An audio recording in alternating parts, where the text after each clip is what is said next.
주시겠습니다. 저는 8월 달 안식월이 되면 다른 교회를 방문해서 그곳에서 예배를 드리곤 합니다.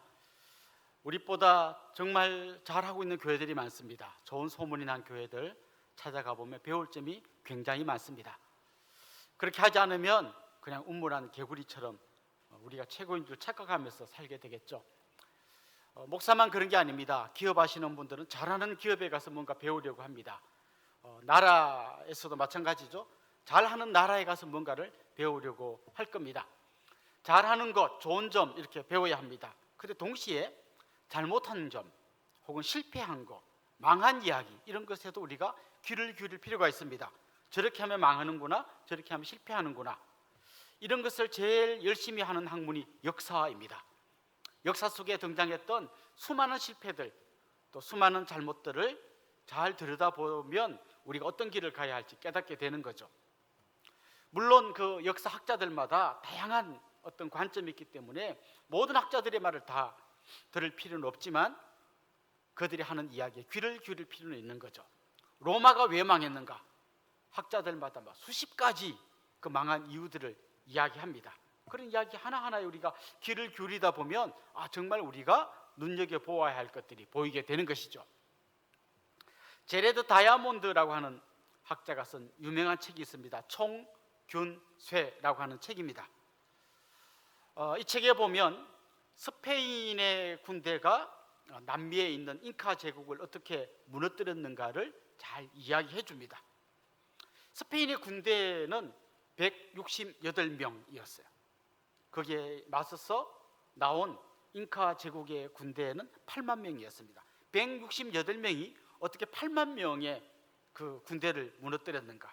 그 군대만 무너뜨린 게 아니라 나중에 보면 결국 잉카 제국이 완전히 멸망하게 되는데요. 이 다이아몬드 교수가 이야기한 중요한 세 가지 이유가 있는데 그게 책 제목이에요. 총균쇠입니다. 이 책을 읽어보면 총 혹은 쇠 이런 이야기는 금방 우리가 공감되는 이야기예요. 압도적인 무기가 있었던 거죠.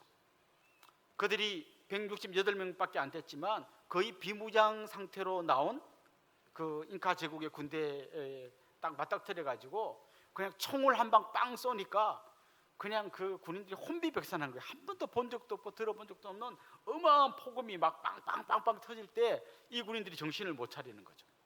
뿐만 아니라 한 번도 본 적이 없는 말이라고 하는 동물, 그 남미에는 말이 없었다고요. 그 말을 탄 군인들이 총을 쏘고 막 칼을 휘두르면서 가니까 이들이 정신 못 차리고 도망가다가 막 밟혀 죽고 자기들끼리 막 그러면서 그 많은 군대가 그냥 완전히 몰살 당했다는 겁니다. 뭐 이까지는 우리가 좀 충분히 이해가 되는 이야기예요. 그런데 좀 그 교수가 제시했던 특별한 한 관점이 있는데 균이라는 거였어요. 균. 이 유럽에서 간 사람들은 그 유럽은 가축을 많이 길렀기 때문에 가축에서 시작된 균들이 인간에게 많이 퍼져왔는데 오랜 세월 동안 이 균에게 좀 내성이 생기고 항체가 생겨가지고 이 균이 공격해와도 이쪽 유럽 사람들은 별로 어렵지 않다는 거죠. 그런데 이 사람들이 가서 퍼뜨린 이 균이 한 번도 그 균의 항체를 만들어 본 적이 없는 남미 사람들에게 너무 치명적이었다는 거예요. 그래서 심지어 어떤 지역에서는 99%가 다 죽었다는 거죠. 처음에 이 책 읽을 때는 이게 뭐 그런가? 설마 이 정도였는데 요즘처럼 이렇게 막 코로나가 일어나고 하니까 야 이거 진짜 굉장히 중요한 관점이구나 이런 생각을 하게 되었습니다. 자, 이렇게 왜 그 나라가 망했는가, 한 문명이 몰락했는가에 균이 이렇게 중요한 이유가 된다는 걸 이 다이아몬드 교수가 이야기를 한 거죠. 자, 지금 우리가 읽은 이 열왕기하, 특별히 오늘 읽은 이 본문에 보면 이스라엘이 그냥 망해가는 이야기가 나옵니다. 이스라엘의 마지막 왕은 호세아였는데요. 호세아 왕 때 그냥 갑자기 한순간에 망한 게 아니라 계속해서 망해왔던 거죠. 그러다가 그때 완전히 망했던 겁니다. 특별히 호세아 왕 앞에 그 마지막 망해가던 그 시기에 5명의 왕의 이야기가 오늘 본문에 나옵니다. 보통 이스라엘이 왜 망했는가? 진짜 역사학자들이 와서 이스라엘이 망한 이유를 이야기하려고 한다면 몇 가지 중요한 이유들을 댈 겁니다. 제일 중요한 이유가 뭔가 하면 아수르라고 하는 신흥 제국이 일어난 거예요. 아마 여러분이 역사 시간에 아시리아라고 배웠을 겁니다. 이 아시리아라는 나라가 갑자기 막 엄청 강해진 거예요. 그래서 한동안 이스라엘을 위협하던 아람 이런 나라가 아시리아한테 그냥 상대도 안 되게 다 허물어져 버리게 된 거죠. 그러면서 이 아시리아에게 제대로 대처를 못한 것이 가장 큰 이유입니다. 특별히 이제 외교적인 실패가 굉장히 눈에 두드러지는데요. 이 5명의 왕 중에 어떤 왕은 아시리아한테 붙어가지고 형님 좀 잘 봐주세요 하고 막 뭘 갖다 바치고 이랬던 왕이 있는가 하면 베가라고 하는 왕은 우리가 아시리아한테 한번 대항해보자. 근데 혼자는 안 되니까 옛날에 강국이었던 아람이란 나라와 동맹을 맺어가지고 아시리아한테 덤벼든 거예요. 그러다가 아시리아의 눈밖에 나버렸습니다. 그래서 그때 베가 왕 때 아시리아가 쳐들어와가지고 디글랏빌레셀이라고 하는 그 왕이 쳐들어와가지고 그 많은 백성들을 사로잡아갔어요. 포로로 잡아갔습니다. 이게 사실은 이스라엘이 멸망한 일종의 전주곡 같은 겁니다. 그리고 이렇게 강력한 제국이 나타났는데 반면에 이스라엘의 왕들은 계속해서 바뀌어요. 반란이 일어나서 뭐 한 달 만에도 바뀌고 뭐 계속 바뀌다 보니까 리더십이 굉장히 약한 거예요. 그래서 크게 3가지 이유: 신흥 강국 아수르가 일어났다, 외교적인 대처가 미흡했다, 리더십이 제대로 된 리더십이 없었다. 이게 아주 대표적인 이유입니다. 이스라엘이 망한 이유. 그런데 오늘 우리가 읽은 이 성경 말씀을 기록한 이 열왕기서의 저자도 어떤 역사적인 관점에서 자기의 관점에서 이 역사를 기록했을 거 아닙니까? 그런데 그는 지금 제가 말씀드린 이 3가지 이유를 한 가지도 이야기하지 않아요. 대신 그는 다른 한 가지를 계속해서 반복해서 또 이야기합니다. 그가 보았을 때 진짜 이스라엘이 망한 이유는 딱 한 가지라는 거예요. 그게 뭔가를 오늘 본문이 계속해서 같은 말을 반복하고 있습니다. 사실 이 당시에는 요즘처럼 종이가 있고 이런 시대가 아니고 뭐 양피지라든지 아주 한정된 공간에다가 이 하나님 말씀을 기록해야 되기 때문에 불필요한 말은 최대한 생략하고 진짜 꼭 할 말만 기록했어요. 그런데도 불구하고 계속 반복했다는 것은 이 저자가 굉장히 이걸 강조하고 있다는 걸 우리가 알아야 하는 거죠. 자, 그렇다면 그가 강조한 이스라엘이 망한 단 한 가지 이유는 뭘까요? 먼저 9절 한번 봅시다. 이게 스가랴 왕 때의 이야기인데요. 이렇게 기록되어져 있습니다. 그의 조상들의 행위대로 여호와 보시기에 악을 행하여 이스라엘로 범죄하게 한 느밧의 아들 여로보암의 죄에서 떠나지 아니한지라. 이게 스가랴라고 하는 왕이 나라를 망쳐먹은 중요한 이유예요. 근데 그 다음 머나헴이라는 왕에 대해서는 18절에서 이렇게 이야기합니다. 보십시오. 여호와 보시기에 악을 행하여 이스라엘로 범죄하게 한 느밧의 아들 여로보암의 죄에서 평생 떠나지 아니하였더라. 앞에 그 스가랴라는 왕 이야기하고 거의 똑같아요. 약간 다른 게 있다면 평생이라는 단어가 하나 더 들어가 있어요. 평생 그렇게 살았다는 거죠. 24절에 보면 부가히아라고 하는 왕의 이야기가 나오는데 한번 보십시오. 같이 읽어볼까요? 여호와 보시기에 악을 행하여 이스라엘로 범죄하게 한 느밧의 아들 여로보암의 죄에서 떠나지 아니한지라. 똑같아요. 28절 베가라는 왕이 나오는데요. 이렇게 되어 있습니다. 여호와 보시기에 악을 행하여 이스라엘로 범죄하게 한 느밧의 아들 여로보암의 죄에서 떠나지 아니하였더라. 아까 말씀드린 대로 한정된 공간에 말씀을 기록해야 되기 때문에 그냥 이 왕들이 있었는데 한결같이 여호와 보시기에 악을 행하여 여로보암의 죄에서 떠나지 않았습니다. 이렇게 딱 한 줄로 쓰면 되는데 왜 계속해서 4번씩 반복해서 기록하는 걸까요? 지금 이 말씀을 처음 듣는 독자들은 바벨론의 포로로 끌려간 사람들이에요. 이걸 기록하는 사람은 지금 막 속이 터지는 거죠. 여러분, 왜 우리나라가 망했는지 아십니까?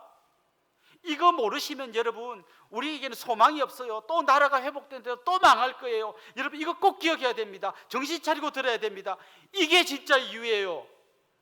하나님 보시기에 악을 행하고 여로보암의 길에서 떠나지 않은 이것 때문에 망한 거예요 라고 그는 막 계속해서 한 번, 두 번, 세 번, 네 번 반복해서 이야기하고 있는 거예요. 그만큼 그는 이게 중요한 멸망의 원인이라고 본 거죠.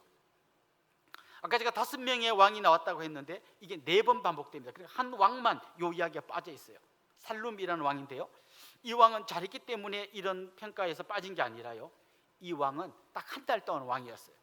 그러니까 뭐 평가하고 말고 할 것도 없어요. 그러니까 이 사람 말고는 전부 다 똑같았다는 거죠. 그런데 이게 오늘 본문에 난 이 왕들만 그런 게 아니라 첫 번째 왕 여로보암부터 마지막 왕까지 전부 다 하나의 예외 없이 계속 이런 평가를 받았어요. 진짜 이게 문제인 걸 알았다면요, 그 다음 왕이 나는 이렇게 안 살아야겠다 좀 새로 했을 텐데, 이들은 이 문제의 심각성을 전혀 알지 못했습니다. 대신 그들이 뭐에 집중하고 있었는지를 오늘 본문이 보여주고 있는데요, 오늘 본문에 계속해서 반복되는, 방금 말씀드린 하나님 보시기 악을 행하고 여로보암의 길로 갔다는 이거 말고 또 반복되는 한 단어가 있는데, 앞의 왕을 쳐 죽이고 자기가 왕이 됐다는 이 말이 또 계속해서 반복되고 있습니다. 10절에 보면 야베스의 아들 살룸이 그를 반역하여 백성 앞에서 쳐 죽이고 대신하여 왕이 되니라. 14절 가디의 아들 므나헴이 디르사에서부터 사마리아로 올라가서 야베스의 아들 살룸을 거기에서 쳐 죽이고 대신하여 왕이 되니라. 25절에도 베가가 반역해서 버가히아를 죽이고 대신 왕이 되었다. 30절에도 호세아가 베가를 쳐 죽이고 대신하여 왕이 되었다. 이것도 계속해서 반복돼요. 그러니까 그들은 하나님 보시 악을 행하고 여로보암의 길로 가는 이 잘못된 길에서 돌아서는 데는 관심이 없고, 대신 어디에 관심이 있습니까? 앞의 왕을 쳐 죽여서라도 자기가 왕이 되는 여기에 관심이 있습니다. 특별히 므나헴이라고 하는 왕은 자기가 왕이 되는 과정에서요, 앞의 왕을 쳐 죽인 건 물론이고 그 딥사라고 하는 성을 쳐들어갔는데 빨리 성문 안 열어주고 버티고 있었다고요. 그 성 사람들을 다 쳐 죽이면서, 특별히 오늘 본문에 보면 임신한 여인의 배를 갈랐다. 정말 극악무도한 짓을 해서라도 어떻게 하든 내가 왕이 되려고 했다는 것이죠. 혹시나 설국열차라고 하는 영화 보신 분 계십니까? 아마 많은 분들이 보셨을 텐데요, 거기에 보면 이제 지구의 마지막이 왔고 사람들이 그 기차를 타고 이제 막 떠납니다. 떠나는데 기차에 칸이 여러 칸이 있는데 제일 앞 칸에서부터 뒷 칸으로 갈수록 계급이 나누어져 가지고요, 제일 마지막 칸에는 거의 사람들이 거지같이 살아요. 그냥 막 씻지도 못해서 막 시커매가지고 옷은 남루하고 먹을 게 없어서 막 자기들끼리 서로 잡아먹기도 하고, 그러다가 이제 위에서 배급이 왔는데 꼭 영양갱 같이 생긴 조만한 그게 오는데요, 나중에 알고 보면 그게 막 곤충 같은 거 더러운 걸 막 끓여가지고 압축해서 만든, 그렇지만 단백질이 있는 막 그런 음식을 줍니다. 그거 먹으면서 버티는 제일 마지막 칸이 있어요. 근데 한 칸씩 앞으로 갈수록 굉장히 환경이 좋아집니다. 한참 앞으로 가다 보면요, 막 파티를 막 벌이는 사람들이 나오고요, 거기에 이제 막 수족관 있죠, 조그만 거 말고 막 놀이공원에 가면 큰 막 위로 막 물고기 지나가는 이런 수족관에서 막 그런 걸 구경하는 사람들도 있어요. 그리고 제일 앞 칸에는 이 기차의 실제적인 지도자가 아주 거기서 편안하게 딱 버티고 있죠. 근데 이 영화 속에 계속 나오는 이야기가 뭔가 하면요, 앞칸의 사람들은 뒷칸 사람 보고 니네들 거기 있어, 앞으로 오려고 하지 마, 그게 네 자리야, 계속 그걸 이야기합니다. 그게 아주 상징적인 한 장면이 나오는데요, 저 앞칸에 정말 지도자급인 한 여자분이 딱 제일 마지막 칸에 와가지고요, 신발을 들고 외칩니다. 질서를 지키십시오. 발은 신발 밑에 있어야 그게 질서입니다. 모자는 머리 위에 있어야 그게 질서입니다. 여러분은 신발 밑에 있어야 되고 나는 머리 위에 있어야 됩니다. 여러분 질서를 지키십시오. 이게 그분의 이야기입니다. 그러니까 이런 말이죠. 야, 이 못 사는 것들아, 너희들은 거기 찌그러져 있어. 그게 질서야. 이렇게 이야기합니다. 반면에 밑에 사람들은 어땠을까요? 앞칸이 좋은 걸 다 알아요. 그래서 어떻게 해야 되나 하면 앞칸 사람을 죽여서라도 앞칸으로 가리고 계속해서 나가는 게 이 영화의 메인 스토리입니다. 물론 그게 어마어마한 상징과 뭐 은유 이런 게 있는데 그걸 우리가 다 알 필요는 없는 것 같고요. 저는 오늘 이 본문이 기록된 이 상황 속에 이스라엘의 상황이 정말 이런 것 같다는 거죠. 그 이스라엘이라고 하는 기차가 있습니다. 제일 끝에 칸에 누가 타고 있었을까요? 그 당시에 제일 하층 사람이 종들이 타고 있었겠죠. 그 종들보다 좀 나은 그 앞칸에는 자기 땅 다 팔아버리고 이제 너무 가난으로 떨어져 가지고 소작, 남의 땅을 빌려서 농사 짓는 소작농들이 타고 있었겠죠. 그 앞칸에는 남의 땅을 빌리지 않고 내 땅이 있긴 하지만 겨우 그거 우리 가족 겨우 먹고 사는 그 사람들이 있었겠죠. 좀 앞칸으로 가면 우리 가족 먹고 살 뿐만 아니라 땅이 남아 돌아서 소작농에게 땅을 빌려주는 사람이 있겠죠. 그 앞칸에는 심지어 종을 거느리는 사람들이 있겠죠. 또 올라가면 경제적인 문제를 해결했을 뿐만 아니라 권력을 가진 사람들이 나옵니다. 더 앞에 가면 최고 권력자들이 나오겠죠. 장군, 그 다음에 뭐 장관 이런 사람들이 나오겠죠. 그리고 제일 앞에 1호 칸에 가면 왕이 있는 거죠.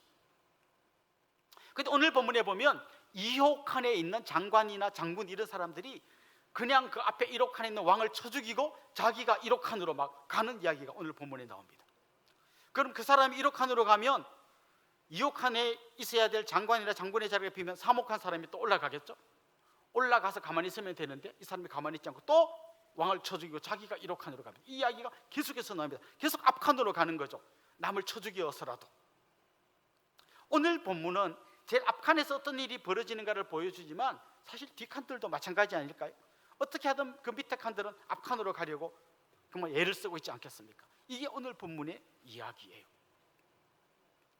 자, 여러분, 이게 그냥 영화의 이야기고 오늘 본문의 이야기이기만 할까요? 오늘 이 시대의 수많은 사람들도 어떻게 하면 내가 앞칸으로 갈 수 있을까? 어떻게 하면 더 앞칸으로 갈까? 그리고 제일 앞칸에 있는 사람들은 딴 사람들 못 오게 하고 어떻게 하면 우리가 내 자손 대대로 이 칸에 머물 수 있을까? 계속 그 고민하고 있지 않겠습니까? 아버지 어머니가 너무 가난해서 찢어지게 가난한 집에 태어난 아들은 그런 생각하는 거죠. 나는 우리 아버지 어머니처럼 안 살 거야.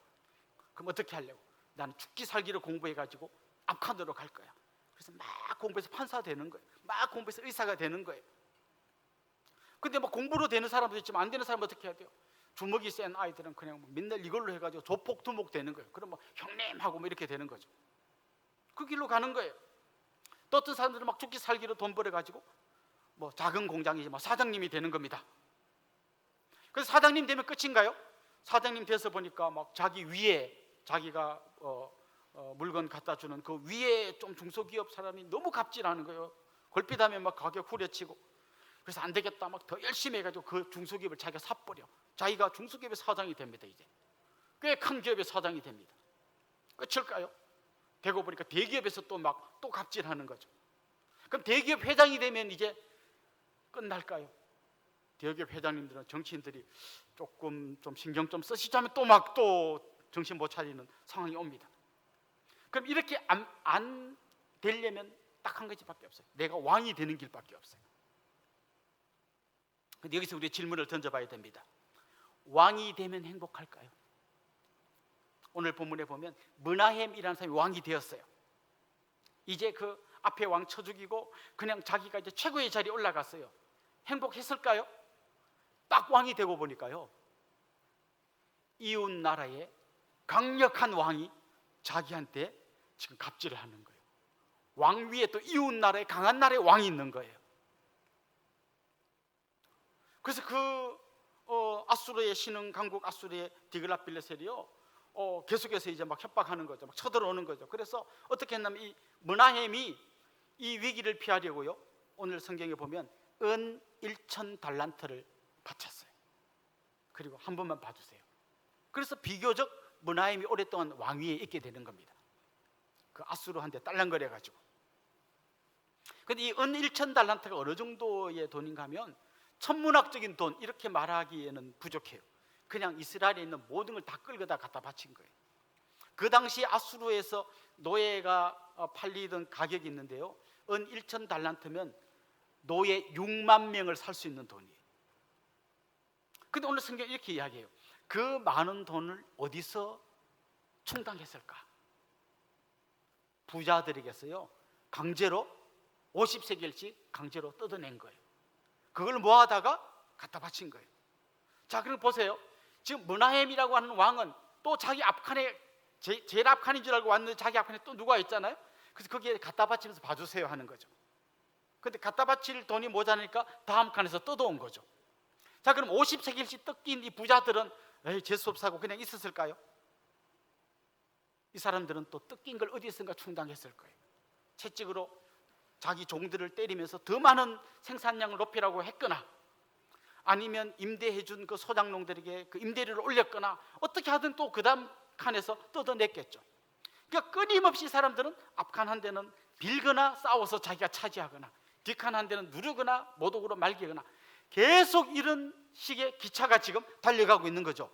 그런데 오늘 성경은요, 진짜 문제가 뭔지를 이야기하는데, 이 기차가 그 안에서 일어나는 온갖 불의한 일들도 문제지만 이 기차를 운전하는 기관사인 왕이 제대로 운전을 못한다는 거예요. 잘못된 선로로 들어섰다는 거예요. 그대로 가면 이 기차는 파국의 골짜기로 떨어져서 다 망할 수밖에 없다는 거예요. 그렇게 안 되려면 끊임없이 이 기차에 대해서 제일 잘 아는 왕이신 하나님께 어떻게 해야 됩니까? 어느 길로 가는 게 맞습니까? 제가 당신이 시키는 대로 갈 겁니다. 이랬으면 안전한 길로 갔을 텐데 안 듣는 거죠. 지금 이 안에서 일어나는 수많은 사회적 불평등과 이런 것들도 문제지만 이 기차가 파국으로 가고 있다는 걸 잘 모르고 있고 그렇게 하지 말라고 말하는 소리를 듣지 않고 있는 것이죠. 그래서 결국 이 기차는 설국 열차가 아니라 파국 열차가 되는 거죠. 그렇게 지금 달려가고 있는 겁니다. 자, 오늘 본문에 보면 그들의 문제를 한 가지를 계속 이야기하는 게 뭔가 하나님 보시기에 악을 행한 것이고 그게 구체적으로 뭔가 하면 여로보암의 길을 갔다는 거잖아요. 여로보암의 길을 갔다는 거 제가 앞에서도 몇 번 말씀을 드렸습니다만은 여로보암이 하나님 대신에 베델과 단에 금송아지를 세워놓고 이분이 바로 우리를 애굽에서 이끌어낸 그 하나님이다라고 이야기한 거예요. 자, 지금 이들이요 기가 막힌 선택을 한 거예요. 그들이 지금 제일 하기 싫은 게 뭔가 하면 하나님의 말씀이 듣기 싫어요. 너 잘못된 길로 가고 있어, 이쪽으로 돌이켜. 그게 듣기 싫어요. 그런데 자기들이 만들어둔 금송아지 하나님에게 갔더니 아무 말도 안 하는 거예요. 잔소리를 안 하는 거예요. 그냥 자기가 그냥 원하는 대로 가서 필요한 것만 얘기하면 되는 거죠. 사실 금송아지잖아요. 돌로 만든 송아지도 아니고 쇠로 만든 송아지도 아니고 금송아지잖아요. 그들이 뭘 원하는지 아시겠죠? 이런 그 금으로 상징되는 이런 부요함, 쾌락, 이거 우리한테 주세요. 대신 당신 입 좀 다물고 있으세요. 이게 여로보암의 길인 거예요. 사랑하는 성도 여러분, 자칫 우리가 이 함정에 빠질 수 있습니다.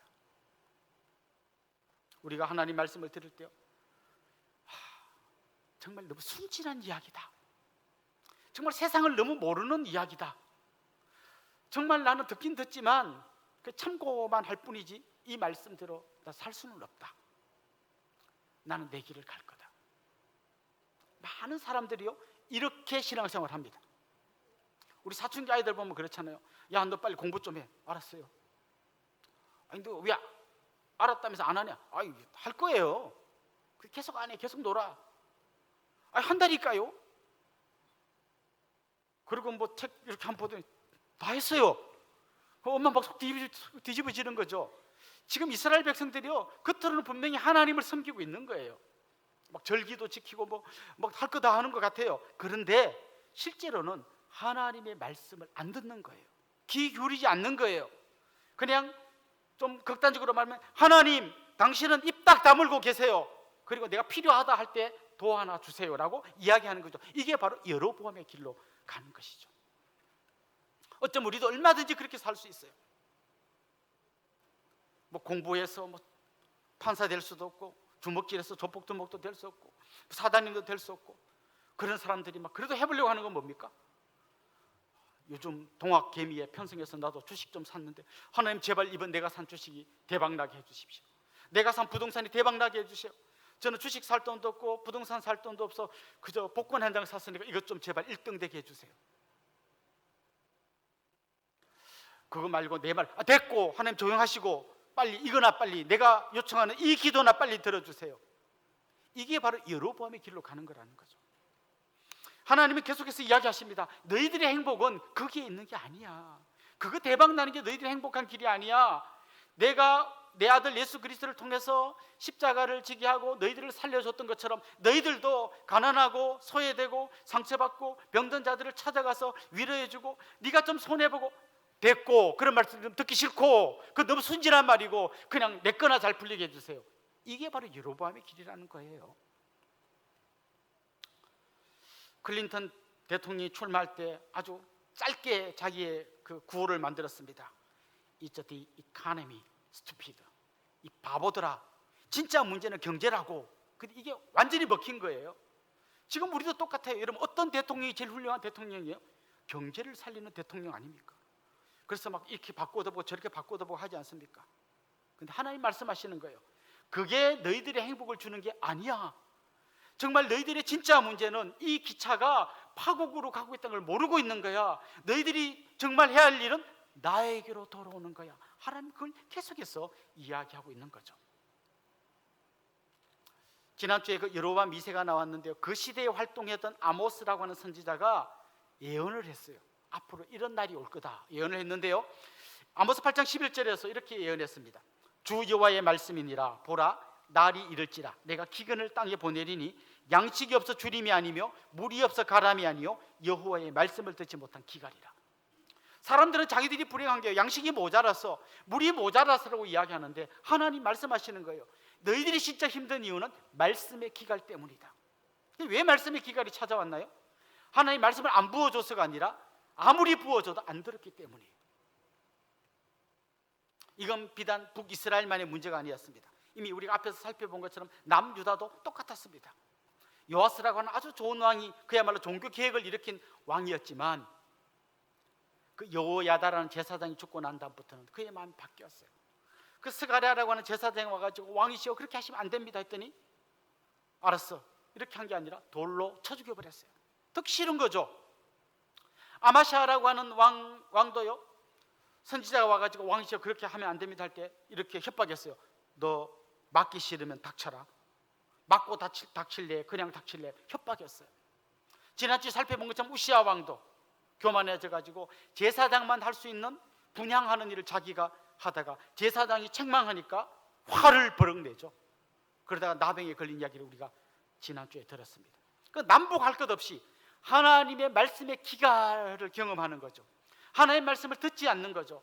대신 말 못하는 우상들 앞에서 그냥 자기 하고 싶은 대로 하려고 하는 거죠. 호세아 선지자는 이 당시에 이런 모습을 보고 탄식하면서 이렇게 말했어요. 이건 뒤집지 않은 전병 같은 거다. 여러분 부침개 부치는데요, 적당히 익으면 뒤집어야 되잖아요. 안 뒤집어. 막 타. 냄새가 나. 이대로 두면 못 먹어. 그 옆에 사람이 지금 이대로 두면 타잖아요. 뒤집으세요. 안 뒤집어. 꼭 그렇다는 거죠. 결국 이들은 금송아지 섬기다가 파국 열차를 타고 완전한 멸망의 길로 떨어져 버립니다. 결국 그렇게 강성했던 여로보암 2세 때부터 이들이 완전히 망하는 데까지 딱 30년 걸렸어요. 30년 만에 완전히 멸망하고 말았습니다.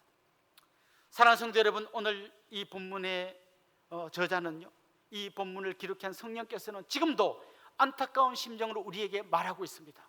경제가 문제가 아니고, 정말 더 앞칸으로 가는 게 진짜 핵심 문제가 아니고, 진짜 우리의 문제는 말씀의 기갈, 하나님의 말씀을 듣지 않고, 아니 듣기 싫어서 대신 하나님을 말 못하는 금송아지로 만들어 놓고 필요한 거나 빨리 채워달라고 요구하는 이상한 신앙생활, 이게 진짜 우리의 문제라고 이야기하고 있습니다.